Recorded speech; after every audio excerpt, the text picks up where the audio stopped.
Yo, what's up? What's up? So it's probably my first and last video doing about wrestling because I don't watch the current product, but this shit just this shit here just blew my mind because I was on Twitter and apparently WWE did a pay-per-view overseas in Saudi Arabia yesterday afternoon, and I'm watching these clips of Goldberg and the Undertaker. Now I grew up watching pro wrestling. I loved wrestling growing up. I wasn't into the comic books as a kid in the 90s. The comic book stars, comic books to us was retro. That was my dad and them. That was their thing. I do watch the MCU, Marvel movies, and DC, but I wasn't really into the characters growing up in the comic book form. The wrestlers were our comics. Those were our comic book heroes. Ultimate Warrior was our Incredible Hulk. Stone Cold Steve Austin was my Captain America. You know what I mean? Undertaker was our Iron Man or whatever. These are larger than life guys who we wanted to be like and we grew up watching, but in real life, these guys get older. Comic books, they could put anybody in play Iron Man and 50 years from now. It doesn't have to be Downey Jr. Lou Ferrigno was Incredible Hulk in the 80s. They got a whole nother guy who's been playing them for the last 10 plus years. It's different. It's film.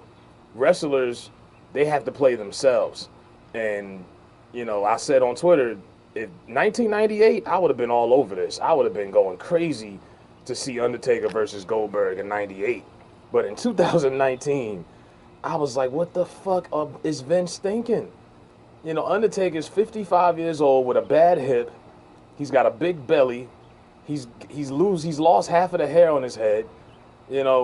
I'd say probably his last 4 or 5 matches sucked. He probably ain't had a good match since that last one with Lesnar at SummerSlam a few years back. Goldberg can't wrestle past 5 minutes. Goldberg looks in terrific shape, but you could tell he doesn't do cardio because he blows up after 5 minutes. And in this match, the two saddest parts of the match from what I saw, at one point, Undertaker goes to scoop up Goldberg to do the tombstone pile driver, and he's not even strong enough to execute it the right way to drop on his knees. Instead, he drops Goldberg on his neck, and Goldberg almost broke his neck. And it's like 85,000 people in this building. That word on the street, they didn't even have enough central air, and it was like 102 degrees in the building. That might have been why these guys were so gassed.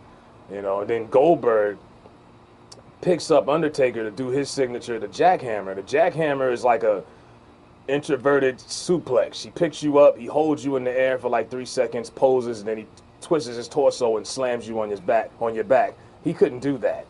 He picked Undertaker up for like a second and a half and just fell. And Taker sits up and Taker's pissed because he knows they just blew this match. It's botchamania. And then he does a little cheap choke slam and he finishes it off. And as soon as the match is over, like the EMTs go to rush to see Goldberg. And this wasn't a storyline. Goldberg almost fucking broke his neck. So, yeah. And then Goldberg apologized after the match on Twitter. Basically told the fans, I'm sorry, the match sucked. But look, I don't blame Taker and Goldberg because I'm pretty sure they got a 5-figure salary to do this, a 5-figure paycheck, Legends contract. But Vince, they got to move on from the old heads. They did this a while ago. They had DX versus Taker and Kane. No one wanted to see that. These guys are all in their 50s. I don't want to see bald Shawn Michaels. The boyhood dream is over. You know what I mean? At some point, the Yankees had to move on from Derek Jeter. At some point, the Bulls had to move on from Jordan, and then Jordan came back with the Wizards. It was ugly. At some point, the Celtics had to move on from Larry Bird. You have to move on. Out with the old, in with the new. And they refuse to build new stars, and they stay bringing back the old heads, and they get matches like this. And my whole thing is, I don't know any wrestling fans who were requesting this match. We wanted this in the 90s, the early 2000s. We didn't want this shit now.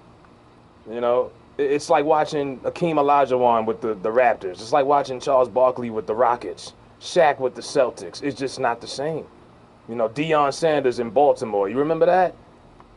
Yeah. You hate to see your heroes get washed up, and that's just why I say you can always leave a year early than a year too late.